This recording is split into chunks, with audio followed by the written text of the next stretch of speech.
Syria के राष्ट्रपति अहमद अल शर्रा, जिसे अमेरिका ने अभी कुछ 2 साल पहले तक एक अंतरराष्ट्रीय आतंकवादी घोषित किया हुआ था, वो इस महीने वॉशिंगटन जाएगा, व्हाइट हाउस जाएगा। अमेरिकी राष्ट्रपति डोनाल्ड ट्रंप अल शर्रा की मेजबानी करेंगे। बहुत सारी बातें होंगी।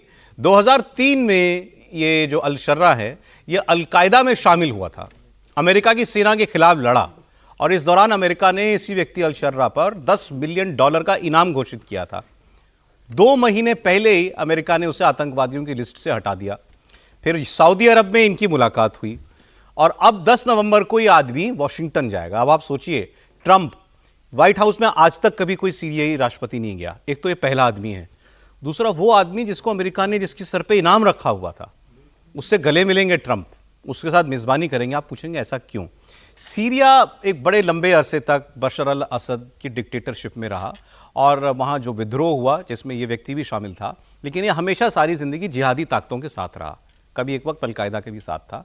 इसने उस विद्रोह में लीड किया, बशर अल असद को सीरिया छोड़ के भागना पड़ा और ये राष्ट्रपति बन गया। लेकिन वहाँ एक लड़ाई चल रही थी आइसिस से भी। जो इस्लामिक स्टेट ने जो अपने लिए जो देश बनाया था, उसमें सीरिया का एक बहुत बड़ा हिस्सा था। तो ये अल शर्रा उससे भी लड़ता था और अब एक अलायंस बना रहे हैं कई सारे देशों का, जो मिलकर वहाँ आइसिस की बढ़ती हुई गतिविधियों को रोकेगा। और उस अलायंस में, गठजोड़ में, सीरिया के इस व्यक्ति अल शर्रा को शामिल करना चाहते हैं डोनाल्ड ट्रंप। तो जिस पर कभी इनाम रखा था, उसे अब इनाम देंगे डोनाल्ड ट्रंप। देखिए, बड़ा इंटरेस्टिंग है, आपने काफ़ी कुछ बताया। अहमद अल शर्रा जो हैं, इन्होंने, ये कौन है इसके बारे में आपने बता दिया कि इनके अलकायदा से संबंध थे और किस तरह से अमेरिकी जो सैनिक हैं उन पर इराक में इन्होंने हमले किए और वहाँ पर कई सैनिकों को घायल भी किया और बाकी सब चीज़ें हुई। जो बशर अल असद थे वो उनको सपोर्ट करता था रूस और ईरान। यस। और ये जो व्यक्ति हैं, ये जब उन्होंने पिछले साल दिसंबर में जो है वो हटाया और वहाँ से भगाया इन्होंने, तो उसके बाद से वहाँ पर ईरान की जो इन्फ्लुएंस था वो कम हुआ है। उधर से जो बाकी देश हैं उनके भी इन्फ्लुएंस कम हुआ है। अमेरिका अपना इन्फ्लुएंस अब वहाँ बढ़ाना चाहता है। पर आप अमेरिका को देखिए, किस तरह का देश है जो पहले एक आदमी को आतंकी घोषित करता है, अब उससे गले मिलने जा रहा है। ये अजीब सी बात है। 2-3 इश्यूज जो हैं इसमें, इस मीटिंग में जो है वो रखे जाएंगे। एक तो जो ये सीरिया के राष्ट्रपति हैं, इनके ऊपर यूएन की जो सैंक्शंस हैं उनको हटाने की बात होगी। दूसरी बात ये है कि जो इजराइल है वो लगातार जो है सीरिया के साथ वॉर में रहा है। हाँ। तो इजराइल के साथ जो एक समझौता है ताकि वो लड़ाई ना हो, वो एक समझौता जो सीमा है लगती है इजराइल से सीरिया की। हाँ। तो वो समझौता कराने की कोशिश है कि इजराइल के साथ, और जो अरब देश हैं 1967 में जो गोलन हाइट्स है, हाँ, वो सीरिया का ही तो था। गोलन हाइट्स जो उसने कब्जा अभी तक लौटाया नहीं है। कोशिश ये है कि वो अरब देशों में सीरिया भी शामिल हो जाए जिनका समझौता इजराइल के साथ है कि वो ओके। तो ये 2-3 काम इनको कराने हैं। तो अब वो पीछे क्या पहला थे, बड़ा पहले क्या काम थे, यूएन उससे सैंक्शंस वाला भी है, ताकि उससे एक आगे बढ़ता सर, एक अगली खबर ये हमसे थोड़ी जुड़ती है, बल्कि सीधे सीधे जुड़ती है।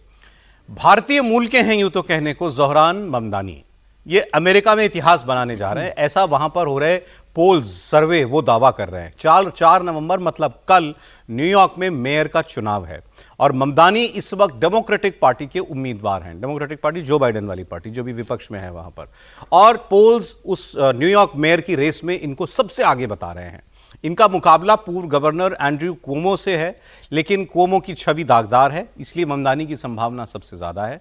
वहीं ट्रंप की पार्टी इस रेस में सबसे पीछे है। मैंने अभी दूसरा नाम लिया, ये इंडिपेंडेंट लड़ रहे हैं। ट्रंप के रिपब्लिकन कैंडिडेट जो हैं कर्टिस सिल्वा, इनके मेयर बनने की संभावना लगभग 0 है। दावा किया जा रहा है कि इनका वोट जिधर जाएगा जीत उसकी हो जाएगी। लेकिन अब देखें, जो पोल्स हैं वो जोहरान ममदानी को नंबर 1 पर बता रहे हैं। अब इनका इंडिया से कनेक्शन क्या है? भारतीय मूल के, ये नरेंद्र मोदी के कट्टर दुश्मन हैं। इनफैक्ट वहाँ पर जाकर के कई जगहों पर इन्होंने तकरीरों में ये कहा है, मुस्लिम वोट लेने के लिए खास तौर पर, कि ट्रंप तो मोदी का दोस्त है, रिपब्लिकन पार्टी तो मोदी की दोस्त है, नाम लेके, तो आप ऐसे पार्टी का समर्थन नहीं कर सकते। ये मस्जिदों में जाके प्रचार कर रहे हैं, गुरुद्वारों में जाके प्रचार कर रहे हैं और खुलेआम नरेंद्र मोदी के खिलाफ ये बोलते हैं। इनकी टोन, इनका बात करने का लहजा बहुत कटु रहता है। अब ऐसा व्यक्ति न्यूयॉर्क का मेयर अगर बनेगा तो हमारे लिए इसका क्या मतलब है, प्रोफेसर साहब? देखिए, सबसे बड़ी बात तो कि आज ही नहीं, इनकी कट्टरता के बारे में सबको पता है, लेकिन उनको लगता है कि मुसलमानों का वोट जो है वो बड़ा डिसाइसिव फैक्टर होगा। और जो है वो अमेरिकन, सबसे बड़ी दिक्कत क्या है कि अमेरिकन्स खड़ा हों तो कहाँ खड़ा हों। उनके लिए एक तरफ है कि ट्रंप के साथ आज खड़े हो जाएं, या दूसरा है जो डेमोक्रेट पार्टी के साथ खड़े हो जाएं।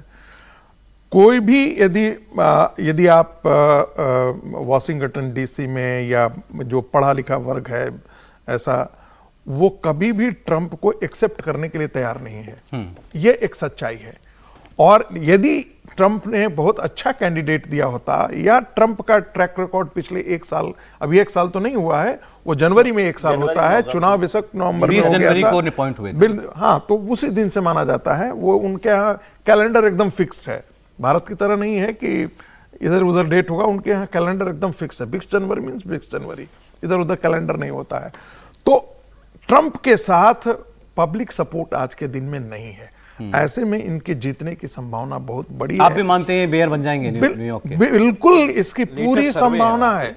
जो सर्वे है वो ऐसे नहीं है, इनके बारे में बहुत दिनों से इस प्रकार की राय बनने आ रही है। एक रीसेंट सर्वे आया है जिसमें ये माना जाता है कि ममदानी जो है वो 40.6%। क्या कहते रहे ये भारत के लिए और मोदी के लिए? ये बहुत कुछ कहते रहे हैं, पर ये इंटरेस्टिंग है भारत के लिए कम बोलते हैं, मोदी के खिलाफ काफी हैं। और मोदी और भारतीय जनता पार्टी ये 4 साल के लिए चुने जाएंगे, और 4 साल जो है ये मेयर रहेंगे, पूरा एडमिनिस्ट्रेशन। और न्यूयॉर्क दुनिया के सबसे बेहतरीन शहरों में से, सबसे बड़े शहरों में से, सबसे अमीर शहरों में से बड़ी है। मतलब ट्रंप को एक ये नहीं है सर, वर्जीनिया और न्यू जर्सी में विधानसभा के चुनाव हो रहे हैं कल, तो वो भी एक ट्रंप के सामने चुनौती है कि भाई न्यूयॉर्क सिटी का मेयर का चुनाव और वर्जीनिया और न्यू जर्सी के अंदर जो विधानसभा के चुनाव हो, अगर आप इसको धर्म के चश्मे से देखना चाहते हैं तो ये भी कह सकते हैं कि लंदन का मेयर भी मुसलमान होगा और न्यूयॉर्क का मेयर भी मुसलमान होगा। मीरा नायर के बेटे हैं। मीरा नायर मीरा नायर के जो डायरेक्टर है उनके बेटे हैं। मीरा